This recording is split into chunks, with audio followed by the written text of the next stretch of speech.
નમસ્કાર વિદ્યાર્થી મિત્રો, સ્વાગત છે તમારું મારી આ યુટ્યુબ ચેનલ એજ્યુકેશન આઇલેન્ડની અંદર. અને આજનો આપણો આજે વિજ્ઞાનનો ધોરણ 8ના વિજ્ઞાનનું પ્રથમ પ્રકરણ છે, એટલે કે પાક ઉત્પાદન અને વ્યવસ્થાપન. તો સૌપ્રથમ તો આપણે આ નામ વિશે થોડું સમજીએ અને ત્યારબાદ આગળ વધીએ. તો અહીંયા 3 શબ્દ જે છે એ અલગ અલગ છે, જેમાંથી તમે પાકથી પણ પરિચિત છો, ઉત્પાદનથી પણ પરિચિત છો, પણ વ્યવસ્થાપન જે છે એટલે મેનેજમેન્ટ. આ મેનેજમેન્ટ ઇંગ્લિશ શબ્દ છે, પણ છતાં તમને ખબર પડી ગઈ છે કે હું શું કહેવા માગું છું. કે આપણી પાસે જે ઉત્પન્ન થયેલો પાક છે એ પાકને આગળ આપણે વિતરણ સુધી કેવી રીતે પહોંચાડવો, આ બધી બાબત જે છે એ આપણે આ ચેપ્ટરની અંદર ભણવાના છીએ. તો શરૂઆત કરીએ. તો આપણે બધા જાણીએ છીએ કે તમામ સજીવોને ખોરાકની જરૂરિયાત હોય છે, બરાબર. બધા સજીવો જે છે, પછી એ પ્રાણીઓ હોય, મનુષ્ય હોય, વનસ્પતિ હોય, કોઈ પણ હોય, તો આ બધાને ખોરાકની જરૂરિયાત હોય છે. વનસ્પતિઓ જે છે એ તો પોતાનો ખોરાક છે જાતે બનાવી લે છે, પણ મનુષ્ય અને પ્રાણીઓ પોતાનો ખોરાક જાતે બનાવી શકતા નથી. તમે આગળના ધોરણમાં ભણી ગયા કે વનસ્પતિ જે છે એની પાસે હરિત દ્રવ્ય હોય છે અને એના મદદથી એ પ્રકાશ સંશ્લેષણની ક્રિયા કરે છે અને પોતાનો ખોરાક જાતે બનાવે છે. પણ મનુષ્યો જે છે એની અંદર આવા મનુષ્ય કે પ્રાણી જે છે એની પાસે હરિત દ્રવ્ય હોતું નથી, એટલે એ પોતાનો ખોરાક જે છે એ જાતે બનાવી શકતા નથી અને એને ખોરાક માટે વનસ્પતિ ઉપર આધાર રાખવો પડે છે.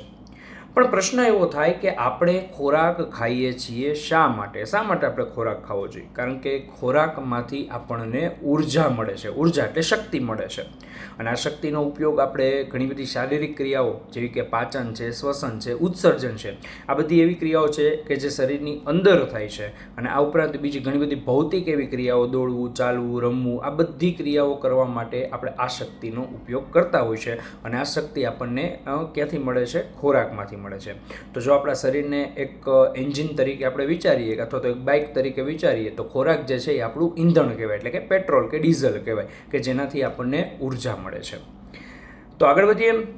બુઝોને એવો પ્રશ્ન થાય છે કે આપણા દેશમાં મોટી સંખ્યામાં માણસો છે, તો બધાને ખોરાક કેવી રીતે પૂરો પાડી શકાય? કે આટલા બધા લોકો આપણા દેશની અંદર છે, તો બધાને ખોરાક જે છે પૂરો પાડવો હોય તો શું કરવું પડે? એટલે પહેલી એને જવાબ આપે છે કે એક વિશાળ જન સમુદાય છે, એટલે કે ઝાઝા બધા લોકો જે છે એને જો આપણે ખોરાક પૂરો પાડવો હોય તો સૌ પ્રથમ તો તેનું નિયમિત ઉત્પાદન કરવું પડે. આ ઉપરાંત ઉત્પન્ન થયેલા પાકનું યોગ્ય વ્યવસ્થાપન કરવું પડે, અથવા તો પાક જ્યારે ઉછળતો હોય ત્યારે વ્યવસ્થાપન કરવું પડે. પછી એને ખાતર આપવું, પાણી આપવું, એનું નીંદણથી રક્ષણ કરવું, આ બધી પદ્ધતિઓ એની અંદર આવે. અને ત્યારબાદ જે પાક ઉત્પન્ન થઈ ગયો છે, જે દાણા આપણી પાસે આવી ગયા છે, જે પાક આવી ગયો છે, એનું વિતરણ કરવું પડે, બરાબર. તો આ તમામ 3 બાબત જે છે એ જો આપણે વિશાળ જન સમુદાયને ખોરાક પૂરો પાડવો હોય તો આટલી બાબતો જે છે આપણે કરવી પડે છે. વાત કરીએ આપણે 1.1 ખેત પદ્ધતિઓની અંદર, તો એની અંદર તમને કીધેલું છે કે ઈસવીસન પૂર્વે 10,000 સુધી લોકો જે છે ભટકતું જીવન જીવતા, એટલે કે આદિમાનવ. તમે આ ચિત્રની અંદર જોઈ શકો છો કે આદિમાનવ જે છે એમને ખાસ એવી બધી કોઈ શોધ નહોતી, એની બુદ્ધિનો એટલો બધો વિકાસ નહોતો થયો, અને ત્યારે એના જીવનનું એકમાત્ર ઉદ્દેશ હતું એ છે ખોરાક અને રહેઠાણ. તો ત્યારે એ ખોરાક અને રહેઠાણની શોધમાં ભટકતું જીવન જીવતા હતા. અહીંથી ત્યાં એને જ્યાં ખોરાક મળે, જ્યાં રહેઠાણ મળે, જ્યાં છાયા મળે, એટલે કે માથે છત મળે, એવા કોઈ પણ વિસ્તારની અંદર એ લોકો રહેતા. અને ખોરાક તરીકે કાચા ફળ છે, શાકભાજી જે છે, પાંદડા જે છે એનો ઉપયોગ કરતા. અને ધીમે ધીમે પછી એનાથી નાના જે પ્રાણીઓ છે એમનો શિકાર કરતા શીખા, તીક્ષ્ણ હથિયારો બનાવીને, અને એને ખાવાનું શરૂઆત કરી. અને આપણે એવું કહી શકીએ કે ધીમે ધીમે ક્યારેક કોઈ ગુફાની પાસે રહેતા હશે અને પોતે જે ફળ જે છે એને ખાધા, અને એના બીજ જે છે, એના જે ઠળિયા જેને આપણે કહીએ, એક જગ્યાએ નાખ્યા હોય અને પછી એ ત્યાંથી ઉગી નીકળ્યા હોય, અને એનાથી એને ખ્યાલ આવ્યો હોય કે આ રીતે બીજ વાવવાથી એક બીજી વનસ્પતિ ઉગે છે ને જે આપણને એવો જ જે ખોરાક જે આપણે ખાધેલો તે આપે છે, ને એમાંથી એ ખેતીની શરૂઆત કરે છે. અને ત્યારબાદ તેઓ ખેતી કરી ડાંગર છે, ઘઉં છે, અને એવા અન્ય જે ખાદ્ય પદાર્થ જે છે, ખાદ્ય પાક જે છે એનું ઉત્પાદન કરી શક્યા. અને આપણે એમ કહી શકીએ કે આ પ્રકારે ખેતીની શોધ થઈ. ત્યારબાદ આગળ વધીએ ખેત પદ્ધતિઓની અંદર. તો અહીંયા તમને વ્યાખ્યા આપેલી છે. આપણા ચેપ્ટરનું પહેલો જ શબ્દ છે પાક. તો અહીંયા પાકની પહેલાં વ્યાખ્યા આપણે સમજી લઈએ, ત્યારબાદ હું તમને સમજાવું કે કેવી રીતે યાદ રાખી શકાય. જ્યારે કોઈ એક જ પ્રકારના છોડને એક જ સ્થાન પર અને મોટી માત્રામાં જો એને ઉગાડવામાં આવે તો એને પાક કહેવાય. હવે આપણે અહીંયા સમજીએ કે પાક જે છે એ તમને આમ ખબર હશે, પણ તમે એની વ્યાખ્યા કે લખાણ સ્વરૂપે જે છે એ તમે નહીં કહી શકો. તો આપણે એને કેવી રીતે યાદ રાખી શકીએ? સમજો. માની લો કે મારી પાસે એક કુંડું છે, એમાં મેં થોડી માટી નાખી, અને માટીની અંદર 2 થી 3 ઘઉં જે છે એના દાણા જે છે એ મેં વાવ્યા, બરાબર. હવે શું થયું તો કે એ દાણા ઉગ્યા તો હું ગામમાં એમ કહી શકીશ કે મેં ઘઉંનો પાક વાવ્યો છે? નહીં કહી શકું ને, કારણ કે મારે ઘઉં જે છે એ 2-3 દાણા ન જોઈએ, ઝાઝી માત્રામાં, એટલે કે મોટી માત્રામાં જોઈએ. તો પહેલો એક શબ્દ મોટી માત્રા, આ યાદ રાખજો. બીજું, ચાલો મોટી માત્રાની વાત થઈ ગઈ તો હું એક કામ કરું, મારા ઘણા બધા મિત્રોને બોલાવી લઉં છું, બધાને કુંડું આપું છું, એમાં માટીને એમાં ઘઉંના 2-3 દાણા નાખી દઉં છું અને બધા પોતપોતાના ઘરે લઈ જાય છે, ઘઉં ઉગે છે. તો હવે હું એમ કહી શકીશ કે મેં ઘઉંનો પાક વાવ્યો છે? ના, હજી નહીં કહી શકું, કારણ કે એ એક જ સ્થાને હોવા જરૂરી છે. આવી રીતે અલગ અલગ છૂટાછવાયા હોય તો પણ આપણે એ પાક છે એવું કહી શકતા નથી. ચાલો, પહેલી વસ્તુ હતી મોટી માત્રામાં અને બીજું છે એક જ જગ્યાએ, એટલે કે એક જ સ્થાન ઉપર હોવા જોઈએ. ત્રીજી વાત કરીએ, ચાલી માની લ્યો કે મેં એક જ સ્થાન, એક મોટી જમીન લઈ લીધી અને એની અંદર ઘઉંના દાણા નાખ્યા અને બાજરીના, મારી પાસે જેટલા ઉપલબ્ધ હતા એમને થોડી જગ્યાએ બધા જે છે એ વેરી દીધા, વાવી દીધા, બરાબર. અને હવે જ્યારે ઉગી નીકળશે તો હું એવી રીતના કહી જ નહીં શકું કે મારી પાસે ઘઉંનો પાક છે, બરાબર, કારણ કે ઘણા બધા બીજા પણ પાક છે. તો પાકને દર્શાવવા માટે એ કોઈ એક જ પ્રકારનો હોવો પણ જરૂરી છે. તો આ રીતે આપણે કહી શકીએ કે જ્યારે કોઈ એક જ પ્રકારના છોડને એક જ સ્થાન પર અને મોટી માત્રામાં ઉગાડવામાં આવે ત્યારે તેને શું કહેવાય? પાક. જે હમણાં આપણે વાત કરી કે વ્યાખ્યાની અંદર એક જ પ્રકારનો છોડ છે, એક જ સ્થાન ઉપર છે અને મોટી માત્રામાં જ્યારે એને ઉગાડવામાં આવે છે તેને પાક કહેવાય છે. એટલે કે અહીંયા જે તમને ખેતરની અંદર જે દ્રશ્ય દેખાય છે ઘઉંના પાકનું છે, અને ખેતરની અંદર આપણે એમ કહીએ કે મેં ઘઉંનો પાક વાવ્યો છે, એટલે તમને જેટલા પણ છોડ દેખાય એ બધા કેના હશે? ઘઉંના હશે. આગળ વધીએ તો આપણને કીધેલું છે ભારત એક વિશાળ દેશ છે અને અહીં તાપમાન, ભેજ, વરસાદ જેવી આબોહવાકીય પરિસ્થિતિ, આબોહવા એટલે કે આપણું વાતાવરણ જે છે એની પરિસ્થિતિ જે છે એ એક ક્ષેત્રની અંદર બીજા ક્ષેત્રની અંદર અલગ અલગ છે. ભારતના તમે અલગ અલગ પ્રદેશની અંદર જાઓ તો તમને વાતાવરણ જે છે, આબોહવા જે છે એ તમને અલગ અલગ જોવા મળે. તમે અહીંયા ચિત્રની અંદર જોઈ શકો છો, આ નકશાની અંદર અહીંયા તમને કીધેલું છે કે જેટલા પણ રેડ પાર્ટ છે એ હોટ એન્ડ ડ્રાય છે અને જેટલા પણ ધીમે ધીમે નીચે આવતા જાઓ અને આ જે બ્લુ પાર્ટ છે, બરાબર, એ કોલ્ડ છે એટલે કે ઠંડા છે. તો આ ઠંડા વિસ્તારો પણ છે, ગરમ વિસ્તારો પણ છે, પછી વચ્ચેના કેટલાક એવા વિસ્તાર છે સમશીતોષ્ણ કહી શકાય. તમારે સમાજની અંદર આવતું હશે કે અમુક પ્રદેશો એવા છે કે જેની આબોહવા જે છે એ ગરમ છે, અમુકની ઠંડી છે. તો આવા અલગ અલગ પ્રકારના ઘણી આબોહવાકીય પરિસ્થિતિ ધરાવતા આપણા દેશની અંદર ક્ષેત્રો છે અને એટલા માટે જ જ્યાં જેવા ક્ષેત્ર હોય, જેવી આબોહવા હોય, જે ઋતુ હોય એ મુજબના પાક જે છે એ અલગ અલગ ક્ષેત્રની અંદર લેવામાં આવતા હોય છે. અને ઋતુઓ પ્રમાણે જ્યારે પાક લેવામાં આવે છે ત્યારે તેને મુખ્ય 2 ભાગમાં વર્ગીકૃત કરવામાં આવે છે. તમને એમ થાય સાહેબ ઋતુ તો 3 છે. હા, 3 ઋતુ છે. ત્રીજી ઋતુની પણ આપણે વાત કરશું, પણ તમારી ટેક્સ્ટ બુક પ્રમાણે જે મુખ્ય ઋતુ છે ખરીફ પાક અને રવિ પાક, બરાબર, એના વિશે આપણે વાત કરીશું. તો ખરીફ પાક કોને કહેવાય? તો જ્યારે ચોમાસામાં લેવામાં આવે છે. કોઈ પણ પાક એવો છે કે જેને ચોમાસાની ઋતુની અંદર ઉગાડવામાં આવે તો એવા પાકને ખરીફ પાક કહેવાય છે અને એનો સમયગાળો જે છે એ જૂનથી લઈને સપ્ટેમ્બર સુધીનો હોય છે. આ ઉપરાંત આપણે વાત કરીએ રવિ પાકની, તો રવિ પાક એટલે શિયાળામાં લેવામાં આવતા પાક, કે જે પાક જે છે એને આપણે શિયાળાની અંદર વાવીએ છીએ અને તેનો સમયગાળો જે છે એ ઓક્ટોબરથી માર્ચ સુધીનો હોય છે. તો આ સમયગાળા દરમિયાન જેટલા પણ પાક વાવવામાં આવે એને આપણે રવિ પાક કહીશું. તો ખરીફ પાક કયા કયા છે? ખાસ કરીને તમારી ટેક્સ્ટ બુક પ્રમાણે જોવા જઈએ તો અહીંયા જે મેં 5 આપેલા છે એ તમે યાદ રાખશો તો પણ ચાલશે. ડાંગર છે, મકાઈ છે, સોયાબીન, મગફળી છે, કપાસ છે, પણ એ સિવાયના પણ મેં અહીંયા આપેલા છે મગ, તુવેર, બાજરી, મકાઈ, સોયાબીન, તલ, ગુવાર, શક્કરી, અડદ. આ પણ તમે આમાંથી કોઈ પણ યાદ રાખી શકો છો અને લખી શકો છો. તો આ બધા જે પાક જે છે એને ચોમાસાની ઋતુમાં ઉગાડવામાં આવે છે. ત્યારબાદ આપણે વાત કરીએ રવિ પાકની, તો તમારી ટેક્સ્ટ બુકની અંદર ઘઉં, ચણા, વટાણા, રાઈ ને અળસી આટલા પાક જે છે એ રવિ પાક તરીકે દર્શાવવામાં આવ્યા છે. અને આ ઉપરાંત તમાકુ છે, સરસવ છે, વટાણા છે, જવ છે, બટેટા જે છે એ પણ રવિ પાક તરીકે લેવામાં આવે છે, એટલે કે શિયાળાની ઋતુમાં ઉગાડવામાં આવતા હોય છે. ત્યારબાદ એક્સ્ટ્રા નોલેજ જે તમારી ટેક્સ્ટ બુકની અંદર નથી પણ છતાં આપણે વાત કરીએ કે ઉનાળામાં પણ ઘણા બધા પાક લેવામાં આવે છે. તો આગળ જે આપણે 2 પાક જોયા એ ખરેખર એમ જોવા જઈએ તો ઉનાળાની અંદર કોઈ પણ પાક લેવામાં ન આવતા, કારણ કે એ સમયે ત્યારે સિંચાઈની સુવિધા નહોતી, પાણીની સુવિધા નહોતી, બરાબર, અથવા તો કોઈ એવી ટેકનોલોજી નહોતી અને કૂવો હોય તો એની અંદર પાણી ન હોય.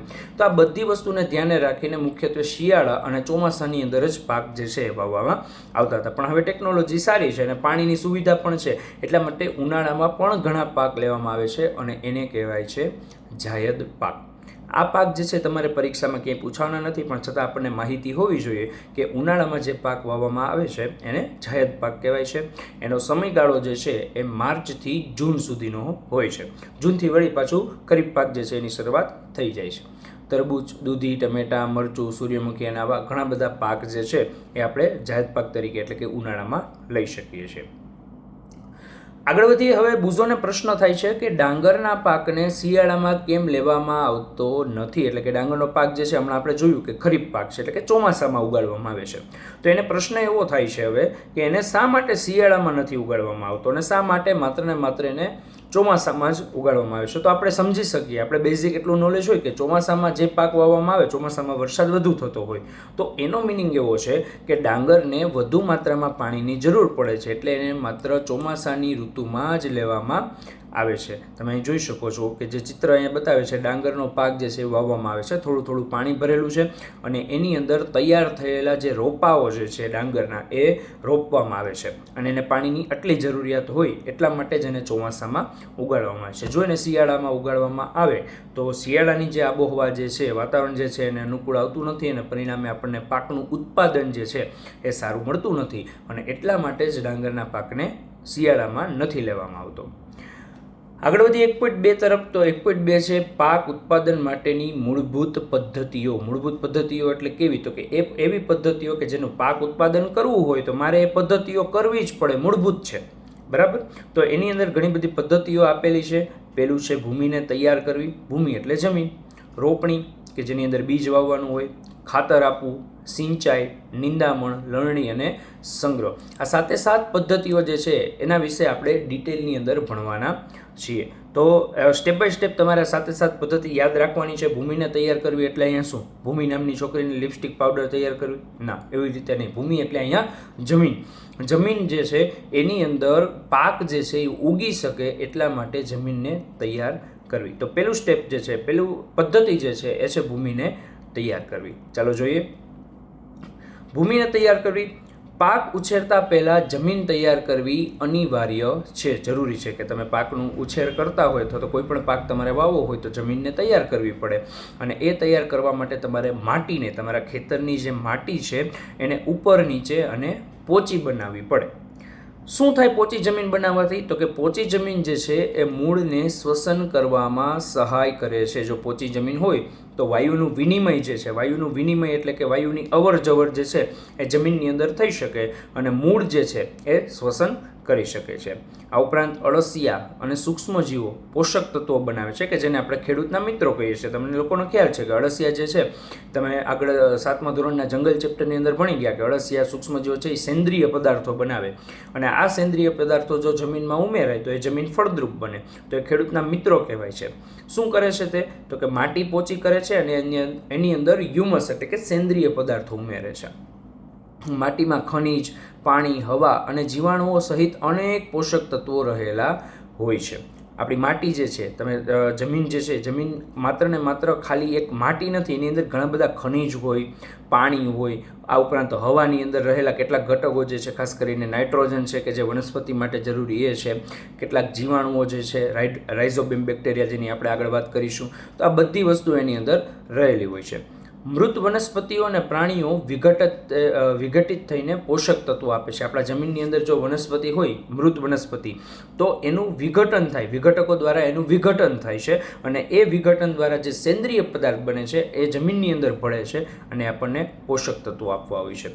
એટલે આ પોષક તત્વો જમીનની ઉપરની સપાટી પર પોષક તત્વો લાવવા માટે જમીનને પલટાવી જરૂરી હોય છે, બરાબર. કારણ કે જમીનના નીચેના ભાગની અંદર જે છે પોષક તત્વો હોય છે, ઉપરના ભાગ જે છે અગાઉ જે આપણે પાક લઈ લીધો એ પાક જે એના મૂળ જે છે એના પોષક તત્વો બધા લઈ લીધા.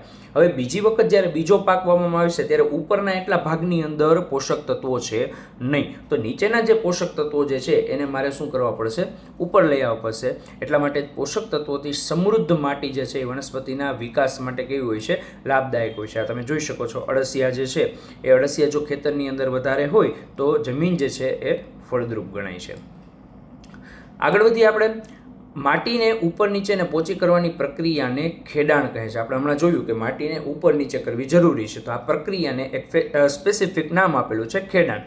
જો ખેડાણની વ્યાખ્યા પૂછાય તો તમે આ જ લાઈન બેઠે બેઠી લખી શકો કે માટીને ઉપર નીચે અને પોચી કરવાની જે ક્રિયા છે એને શું કહેવાય? ખેડાણ. અને આ કાર્ય જે છે એ હળ ચલાવીને કરવામાં આવે છે. આપ સૌએ હળ જોયું હશે, અહીંયા બાજુમાં ચિત્ર આપેલું છે. હળ લાકડાનું કે લોખંડનું હોઈ શકે છે. અને બીજ રોપતા પહેલાં જમીનને ભેજવાળી બનાવવી પણ જરૂરી છે. તો જમીન જે છે જો શુષ્ક પરિસ્થિતિની અંદર હોય તો બીજનું અંકુરણ હરખું થઈ શકે નહીં. આપણને બધાને ખબર છે કે આપણે કોઈ પણ બીજ વાવીએ જમીનની અંદર, પછી એને આપણે પાણી આપતા હોય છે. તો જ્યારે આપણું ખેતર જે છે જો સૂકી માટી ધરાવતું હોય તો એમાં પહેલાં પાણી આપવાની જરૂર પણ પડી શકે છે. અને પાણી આપીએ તો જે સૂકી માટી જે છે એ આખી ટૂંકમાં એમ કહેવાય કે બીજ માટે ભેજવાળી બની જાય, અને ભેજવાળી જમીન જે છે એ બીજનું અંકુરણ સરસ રીતે કરી શકીએ છીએ.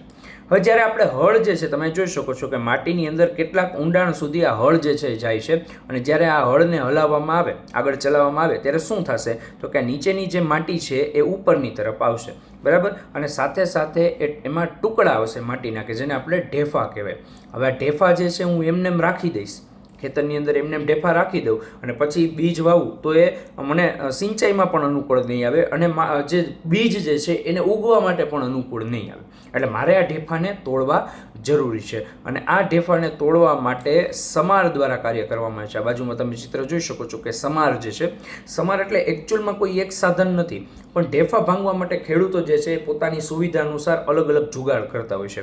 કેટલાક લોકો થાંભળો જે છે એ ટ્રેક્ટરની પાછળ બાંધે, કેટલાક લાકડાનું પાટિયું બાંધે અને એ ચલાવે એટલે ઢેફા ભાંગતા જાય અને જમીન જે છે એ કેવી થઈ જાય? સમથળ થઈ જાય છે. તો ખેતરને સમતલ બનાવવાનું કાર્ય જે છે આ તમને દેખાય છે એ સમાર દ્વારા કરવામાં આવે છે. ખેડાણ પહેલાં ખાતર પણ ઉમેરવામાં આવે છે, અને કયું ખાતર? કુદરતી ખાતર ખાસ કરીને, કારણ કે કુદરતી ખાતર જે છે એ જ્યારે જમીનની અંદર નાખી દો અને પછી એને ખેડી દો તો એ સંમિશ્રિત થઈ જાય, બરાબર. એટલે કે સરખું મિક્સ થઈ જાય. અને જો ખાતર જમીનમાં પોષક તત્વો ભળે તો એ જમીનને કેવી બનાવે છે? ઉપજાઉ બનાવે છે. એટલે કે એની અંદર સેન્દ્રિય પદાર્થ છે, પોષક તત્વો હોય તો બીજનું અંકુરણ જે છે એ ઝડપથી થાય છે. આગળ વાત કરીએ આપણે ખેતીના ઓજારોની, તો અહીંયા તમે જોઈ શકો છો હળ. આપણે જોયું કે જમીનને ખેડવા, નીંદણ દૂર કરવા અને ખાતર ભેળવવા માટે આ હળનો ઉપયોગ થાય છે.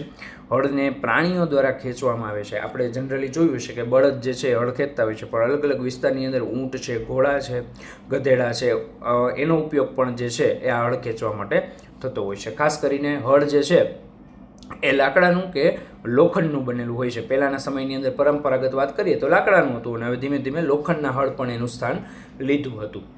પછી વાત કરીએ આપણે ખરપિયાની, તો ખરપિયો જે છે એ સાદું એક પાવડા જેવું સાધન છે. એમાં કોઈ ખાસ એવું મિકેનિઝમ છે નહીં, ખબર નહીં આમાં કેવી રીતે એવું આપ્યું છે, પણ એક પાવડા જેવું સાધન છે કે જે જમીનને પોચી કરવા માટે અને નીંદણ દૂર કરવા માટે વપરાય છે. આ રીતની એની અંદર એક લોખંડની પ્લેટ હોય છે કે જે પ્લેટથી આપણે જમીન જે છે એ ખોરી શકીએ, એટલે કે જમીન પોચી કરી શકીએ છીએ.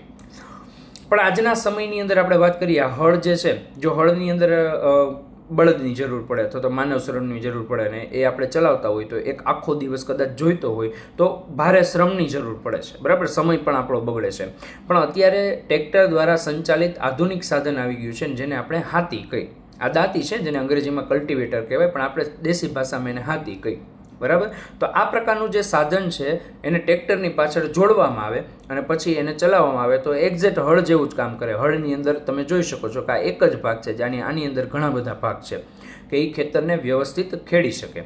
અને એનાથી શ્રમ એટલે કે મહેનતનો પણ બચાવ થાય છે અને સમય એની પણ બચત થાય છે. સમય જે છે એની પણ બચત થાય, કારણ કે એક દિવસનું કામ જે છે એ ટ્રેક્ટર દ્વારા આપણે કરીએ તો અડધા દિવસની અંદર પણ થઈ જતું હોય છે. આગળ વધીએ, બીજો તબક્કો છે વાવણી 1.4 રોપણી કે બીજ વાવવું. તો પાક ઉત્પાદનનો સૌથી મહત્વનો તબક્કો જ્યારે આપણે જમીન ખેડી દીધી ત્યારબાદ સૌથી મહત્વનો તબક્કાની કોઈ વાત કરીએ તો એ છે વાવણી. વાવણી એટલે કે બીજ વાવવા. તો પહેલાં તો વાવણી પહેલાં સારી ગુણવત્તાવાળા બીજની પસંદગી કરવી પડે છે. એવા બીજ કે જે સારી ક્વોલિટીના હોય, ગુણવત્તા એટલે ક્વોલિટી, બરાબર. જો તમે સારી ક્વોલિટીના બીજ વાવશો તો ઉત્પન્ન થતો પાક જે છે એ પણ કેવો ઉગશે? સારી ક્વોલિટીનો ઉગશે.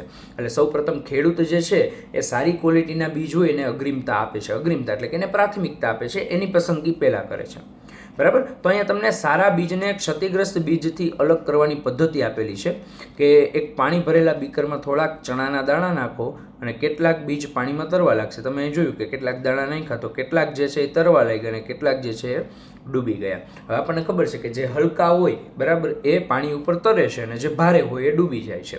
તો જ્યારે ચણાના દાણા હલકા થઈ ગયા છે એનો મતલબ એવો છે કે અંદરથી ખોરા થઈ ગયા છે.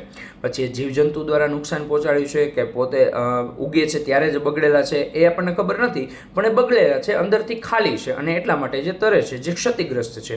હવે જો આવા ચણાના દાણા જે છે તમે વાવો તો એ ઉગવાના નથી. એટલે એ બીજ જે છે એ ક્ષતિગ્રસ્ત છે, અંદરથી પોલા હોવાના કારણે હલકા થઈને પાણીમાં તરે છે. એને આપણે દૂર કાઢી લઈ અને જે ડૂબી ગયા એ દાણા જે છે એ સારા છે, સારી ક્વોલિટીના છે અને એમાંથી આપણને પાકનું ઉત્પાદન મળી શકે છે.